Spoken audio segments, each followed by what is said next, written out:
right, today we're going to talk about really this idea of how do we go till death? How do we truly, genuinely do the work that's necessary in our relationships to have a relationship that lasts? Here's what I'll tell you. You could take the same idea and apply it to other things in your life.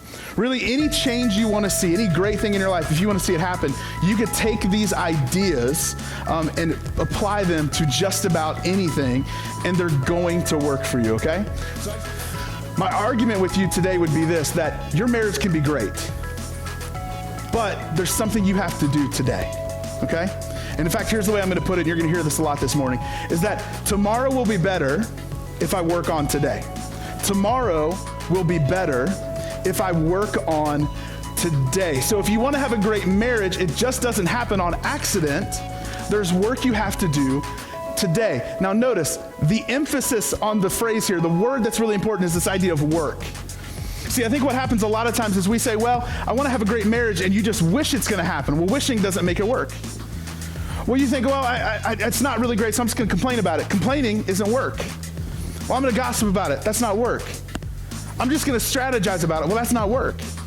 And this might bother some people, but I just want to let you know, it's not even just enough just to pray for your marriage.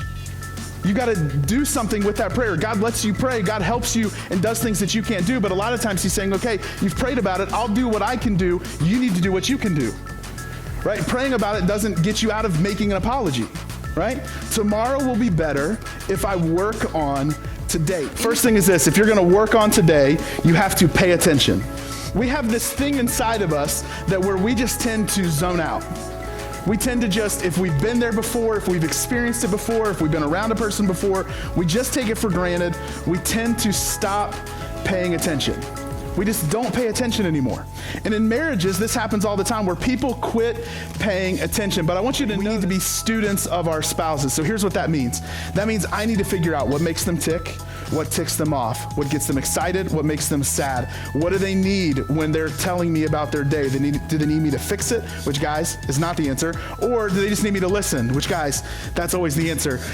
Whatever it is, I need to become a student of my spouse. And so I'm going to give you, I think we also see from the Song of Songs, we have to make time. You just take time to connect on a daily basis with your spouse.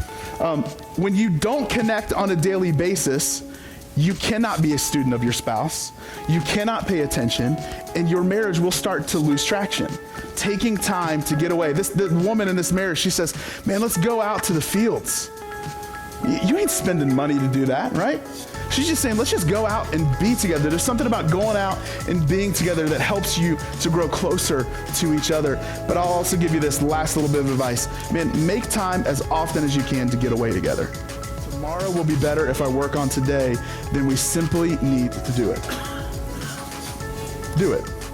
You guys do know that for the most part, we judge other people by their actions and ourselves by our intentions. Right? So I judge myself based off what I meant to do. But intentions do not make a great marriage. Intentions don't make a strong marriage. Intentions don't make a healthy marriage. Action is what makes a marriage strong. Action.